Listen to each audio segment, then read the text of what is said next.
मैंने कहा था ना, तुम एक दिन पछताओगे जरूर। कुछ दिन बीते, महीने बीते और साल भी बीतने लगे।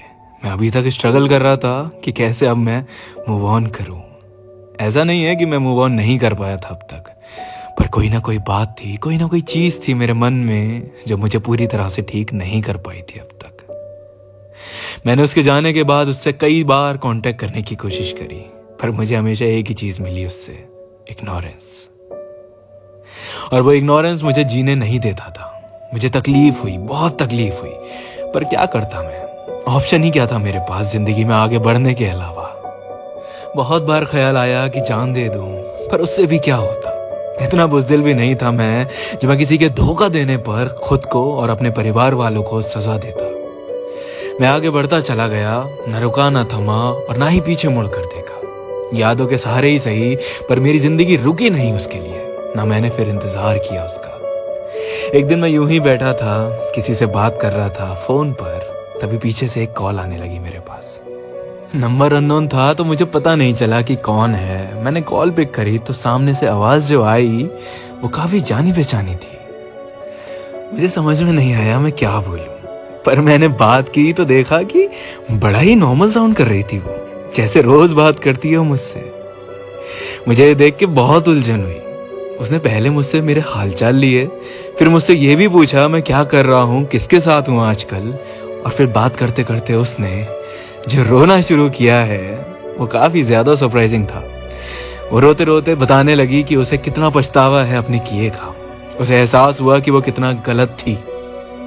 जिस प्यार के लिए उसकी सोच ये बन गई थी कि ये तो हर कोई दे सकता है, आज उसी प्यार के लिए तड़प रही थी वो। मेरे मन में उसके लिए कोई फीलिंग्स नहीं थी।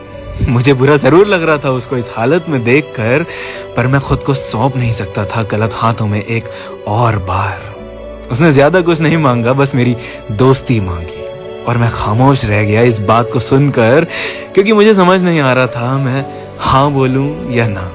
मैं जानता हूं एक इंसान को अपनी गलती का एहसास हो जाए, इससे बड़ी कोई बात नहीं होती दुनिया में, और ऐसे लोगों को माफ कर देना चाहिए। मैंने कुछ देर सोचा और फिर जवाब दिया, सॉरी, अब ये नहीं हो सकता। मैं तुम्हें तुम्हारे किए के लिए माफ कर सकता हूँ, मेरा दिल तोड़ने के लिए माफ कर सकता हूँ, उस दुनिया की हर गलती के लिए माफ कर सकता हूँ जो तुमने की है, पर मुझसे कभी मौके की उम्मीद मत करना, क्योंकि वो मैं तुम्हें नहीं दे सकता। मैं तुम्हें एक और मौका नहीं दे सकता कि तुम मेरा दिल फिर तोड़ो। एक और बार तुम पर भरोसा भी नहीं कर सकता मैं। मुझ पे जो बीती थी वो सिर्फ मैं ही जानता हूँ और मेरा खुदा जानता है। मैं एक और बार नहीं पिघल सकता, और ना कोशिश करना मुझे पिघलाने की अपनी केयर दिखाकर। सच कहूं तो मुझे अब कोई फर्क ही नहीं पड़ता, और अगर पड़ता भी होगा तो मैं उसे अपनी कमजोरी नहीं बना सकता तुम्हारे आगे झुकने की, तुम्हें अपनाने की।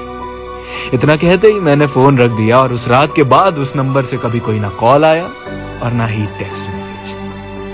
मुझे नहीं पता मैंने गलत किया या सही, पर मैंने शायद इतने सालों में पहली बार खुद को चूज किया, खुद की सेल्फ रिस्पेक्ट को चूज किया, अपनी रूह के बारे में सोचा, अपने टूटे दिल के बारे में सोचा, जो कि हम बहुत कम करते हैं। हमेशा दूसरों को आगे रखना, हमेशा दूसरों के बारे में सोचना, हमेशा दूसरों को प्रायोरिटी देना। जाहिर सी बात है, अगर तुम दूसरों के हाथ में अपनी जिंदगी का, खुशियों का रिमोट कंट्रोल रख दोगे तो तुम एक्सपेक्ट भी कैसे कर सकते हो कि तुम हमेशा खुश रहोगे।